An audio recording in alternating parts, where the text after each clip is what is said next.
Alright, Jeff, since you basically killed E3, I bet you this show will have nothing I actually like that's an out- Ah, shit! New Prince of Persia. That'll do it. So yeah, there's gonna be a new 2D Prince of Persia. Not gonna lie, I kind of really down for this. I find it commendable that Ubisoft is bringing back this franchise, not just with a remake, but also a new game with a new character that we can also get used to. And this allows the series to actually go forward instead of just relying on remakes. I think the combat looks great. I assume they're going for a Metroidvania style, and honestly the style for this game, I'm digging. I see some people complaining about the rap music used in the trailer for this character, but I'm like, did you guys not play Warrior Within? That game had Godsmack in it and no one complained. Well, until some guy with a Punisher skull cap said it was bad. Apparently the story of this game is that the prince has been kidnapped and you're trying to save him now, so yeah, I'm down for that too. And I do like the protagonist's dual swords and the different sorts of weapons he can use, like the arrows, and yeah. If people are mad that we're getting this first instead of the Sands of Time remake, remember to blame Ubisoft. They're the ones who outsourced the remake and that's why it's taking so dang long. Ubisoft Montpellier is working on this, you know, the developers of the Rayman titles, so I don't know, let's just see what they come up with and see what they can do with this franchise. Especially going forward. We'll probably get a new 3D Persia that's like big budget one day, but for now, I don't mind some 2D game. The franchise desperately needs it.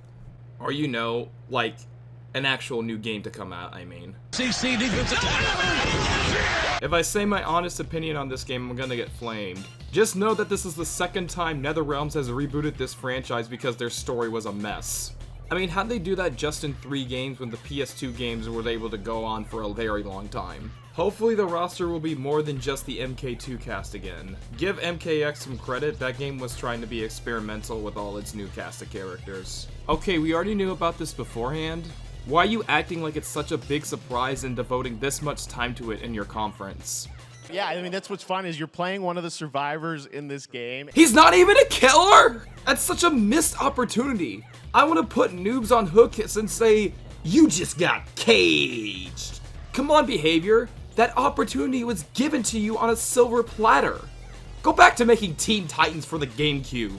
Okay, now the conference is gonna slow down. I get nothing I care about. Oh, fuck! New Sonic game. So we're getting a new 2D classic Sonic game, and the twist here is that it's gonna have 4-player multiplayer. To be honest, I feel like Sega should have done this earlier. Like, honestly, this feels like a title that should have been released in 2015. And I'm not saying this as a bad thing, I'm just saying that Sega is now in a good place where they can experiment with the franchise again. Because while this doesn't seem as out there as like other companies have been trying, it seems that with this game they're trying to introduce new mechanics that wouldn't have been possible in a one-player classic Sonic style game. Especially the Emerald abilities, those look a lot fun.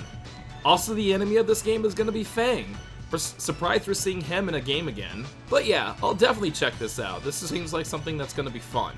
Unfortunately, it's only gonna be local multiplayer, which is a bit disappointing because I have so many online friends I can play this with. But even so, yeah, I'm down. Naoto Oshima's company Arzest is working on this game, and while they are the company that developed Balan Wonderworld, I think they're gonna do a great job with this. Especially since the guy who basically messed up Balan's production is now behind bars. I mean, Lonnie Manella did tell me that Yuji Naka was a piece of shit back in 2015, and only now people are figuring this out. I feel like there's a bunch of people pretending they knew what SandLand was before this trailer. If you feel offended by that statement, yes, that's probably you, because I don't believe that a manga that ran for 3 months in the 2000s actually has this many fans. If you weren't offended by that statement, then I'm happy your patience is being rewarded, and I hope you enjoy the new SandLand content. For me, I'm just happy that it's just not another Dragon Ball game, and they're actually making the Dragon Ball game we want them to make. Father, when could I be a Dark Souls clone on my own? I got the whole world to see. I played the demo for this game, this is actually not too bad. If I actually liked Soulsborne games, I would probably pick this up, but the unfortunate part is that I don't. The furthest I got into Dark Souls 1 was just fighting the Praise the Sun guy, and I couldn't even get past the first boss of Dark Souls 3. Call me bad, I don't care.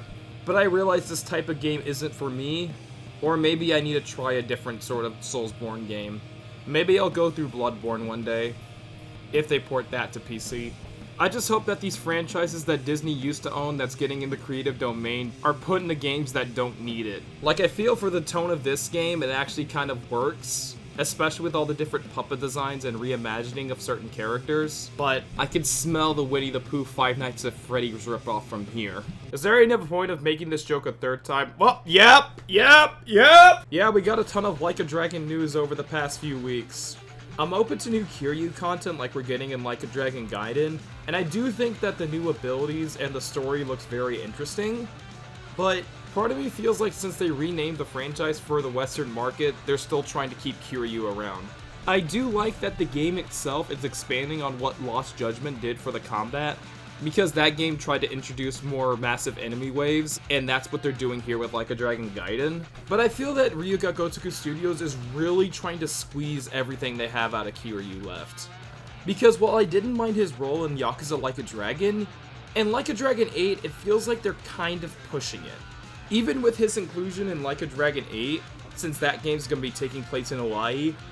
Oh yeah, that was a really ballsy move to actually shows the main character's ass right on the Xbox conference. Good job, Sega. From the dialogue scene they showed in the summit, it kind of feels like they're gonna bring back Karu from Yakuza 2. Which I guess for the plot of the story it's fine, but in service to the actual narrative of the story, I hope we don't just rely on fan service, and we get new characters with new environments and all that sort of things. Some controversial decisions I don't like from the news we've heard so far. I think Yang did a great job in his performance in Lost Judgment: The Kaito Files, and since we haven't heard his Kiryu yet, I'm not going to be too heavy on it, but this was a little bit of a strange change. I'm a bit optimistic. I hope he does a great job because he feels like he's a better voice actor than actual YouTuber. Also, Sega, what the fuck is this? プロポーズしたんだよな。はい。 I thought Sayako X Namba was the end game. You made a bunch of Sayako X Namba fans cry. Also, Sega, what the actual fuck is this? Why bother removing credits when it's extra work and we're gonna figure it out anyway? Don't get it twisted, I'm still excited for these games and I'm probably gonna play them and I'm probably gonna really enjoy them, but those are just some concerns. If anything for Like a Dragon 8, if they're gonna improve on the gameplay in any way, just add movement to combat. You know how like South Park The Fractured But Whole did it? I think that's probably gonna be the best inclusion if you're gonna improve on the combat in any way. Also balance the game correctly so we're not grinding for 20 levels in the 11th chapter of the game. Also, looking at this footage, good job Ryuga Gotoku Studios actually figured out how to model an American this time. I guess they finally figured out white woman technology. Also, thanks for putting me in the game. I played the perfect role. This looks awful. Honestly, when I heard that Twisted Metal was gonna get a TV series, honestly they should have gone the crappy B-movie approach like some sort of Death Race or some sort of thing. But no, this looks like awful Marvel slop. The jokes are really bad in this trailer.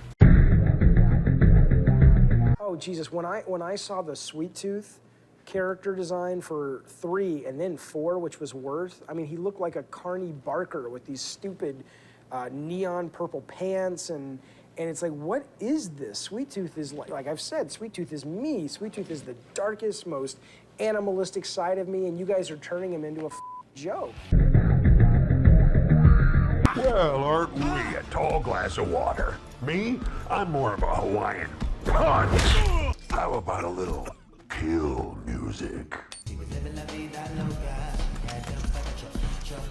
She had dumps like a truck. That's like what? All night long. Well, that was the Summer Games Fest. I guess that was a good show.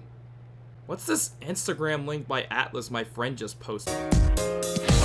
But I kept trying, not strong enough. Well, someone got fired. How does this keep happening, Atlas? This is literally the 3rd time a Persona game got leaked before it was supposed to be announced. Did you think that just because I don't like Persona anymore doesn't mean I have a lot to say about this?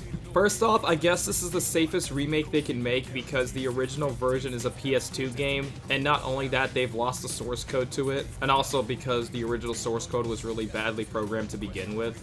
We also have to remember the fact that the recent porting of the Persona games, only 3 portable was done, which that version's not that great in my opinion.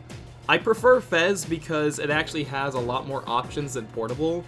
For example, Makoto Yuki can use literally any weapon he wants in that game, but some people don't like it because you can't control your party members, which I would jokingly say get good, but I would also say that the game was literally built around that. If the remake can build the game around controlling your party members, I'm okay with that. But I'm still gonna be missing the few features that Fez had. I don't care that the second Tartarus mini-boss fight is made easier by being able to control what enemies Yukari attacks. I think having the ability to wield Thor's hammer is a really good trade-off. Apparently this version will not include content from the Answer and Portable, which means they're probably gonna sell the Fez and Portable content later down the line in a remake that you'll pay $60 again for. Reload will also feature a new voice cast, which first I was a little skeptical about, but when I thought about it, it makes sense that they wanted to recast the entire Persona 3 cast, because just remember who's in the actual cast. You have a sexual harasser, a COVID denier, and someone who said homophobic slurs in the porn that they recorded in just for the money. Don't forget that throughout the years, most of the Persona 3 cast was recasted anyway in the regular spin-offs, and some of the people who still return anyway are probably either in the game as a different character, or had a packed schedule and went on to do other things. It's already confirmed Yuri Lowenthal is in the game, the voice of the original protagonist, because he also voices Yukari's dad in one of the trailers that was posted on the website. That's another thing. I'm hoping this remake touches upon some of the story elements that was explored in different spin-off material, like the movies. For example, this is some spoiler talk, we'll get to see more of how the Dark Hour experiments went, and for example, more scenes with Shinjiro and Akihiko like they did in the movie. Back to gameplay changes, I noticed that in an interview they were saying that most of the dev team were a lot of new people, like, you know, a lot of new staff who played Persona 3 back in the day and are now in the game industry now. But to me that's a little worrying, honestly, because when you don't have the original dev team, the new people start to make changes that they think are mistakes, and then all of a sudden, fuck! Shit! Ugh! Thanks for removing a gameplay feature that made Persona 3 unique. Also, Atlas, please don't remake Persona 4. We wouldn't be able to handle it. Anytime I see the Persona 5 characters, I just get annoyed, but you know what? I might end up trying this because I am a sucker for tactics games. I grew up playing Final Fantasy Tactics Advance, and I really do like that game. That being said though, I feel that Atlas as a game developer has been pretty stagnant. Like, yeah, they've been releasing game after game after game, but most Atlas sequels to me recently has been feeling uninspired. I don't have the same feeling of a game like when Catherine came out. That game felt unique, interesting, and something Atlas feels like they'd never done before, you know? It feels that ever since Persona 5 came out and they got a new audience, it feels like the company has just been rehashing the same things over and over again and wanting us to like these new products. And the result is usually, that was mediocre. That's why I'm also gonna say, Metaphor Fantazio looks like Atlas's best game in years. I'm digging how the fantasy style of the game looks. I'm glad we have the 3 goats back, Hashino, Sojima, and Meguro. I'm assuming the gameplay is just gonna be another Atlas RPG, but I'm really liking the character designs. I'm thinking like exploration might be fun when they're having a skateboard, and some of the concepts that they're introducing in the trailer seem interesting. I might get criticism for saying this, but this is kind of reminding me of something like Digital Devil Saga or something like that, or SMT4. It feels like this idea came from a person rather than just being thrown out by an executive. This one might be a sleeper hit for the company because I have some confidence in this. I'm hoping that we're gonna get more games from Studio Zero, because if these are the type of games they're gonna be making, then I'm gonna keep my eye out for them. Then I'll end up playing the game and end up hating it. But, you know, c'est la vie, such is life. You know, I let this stream on as a joke, but you never know what kind of announcements might pop up. What the fuck?! Yeah, Shadows of the Damned Remastered. If you played Travis Strikes Again 5 years ago, they were hinting at this for years, and most likely they're gonna do the things they said, like being able to carry over your weapons into like a New Game Plus or whatever. But yeah, you know what? More people get to experience Shadows of the Damned and get to experience big boners. Oh shoot, a Grasshopper Direct! Are they gonna announce something cool? Are they gonna announce Flower Sun and Rain Remastered or something too? Can we get something really interesting there? They delayed the 15-minute video for an entire hour and they said absolutely nothing. This trailer made me feel so uncomfortable that I may have to take off my headphones for 4 minutes. It's not that it's scary or anything, I just don't like ASMR content in my Xbox showcases. It's kind of funny that Capcom is giving us not Dino Crisis with Exoprimal, and all of a sudden they're giving us not Onimusha with Path of the Goddess. But either way, who knows, this could be fun, this could be cool. Capcom is usually the king of hack and slashes, so, you know, this will be fine. Honestly, if I was Blizzard as a company, I'd just let it go. But at the same time, they somehow have fans, even though they keep doing the worst decisions over and over again. But like, do you think I'm gonna actually play this again? Alright, Nintendo, let's see what you got. Okay, whose bright idea was it to start on Pokemon? It's a supersonic squad of superstars. I already talked about that. A cozy life is just around the corner. More farming games! Ignite your heart. I already talked about that. Sorry I used the same voice recording. Can you tell me something else I don't know? Knock enemies down to perform another action called One More. Then surround your foes and take them out with dramatic flair using the new all-out attack. Nintendo Direct guy, I'm not stupid. I know how Persona works. Oh hey, would you look at that? They're actually releasing a good Pokemon game. But you know, that's just kind of the thing here. You know, all these shows have been filled with a bunch of re-releases and remakes. And most of the time it's for remakes that don't really deserve it. I mean, recently we got Resident Evil 4 and Dead Space remakes. Why can't we get a remake for a game that actually needs it? You know, to introduce a game to a new audience. Looks great and includes quality of life features, you know? Why don't we get a remake for a game that people have been wanting and asking for?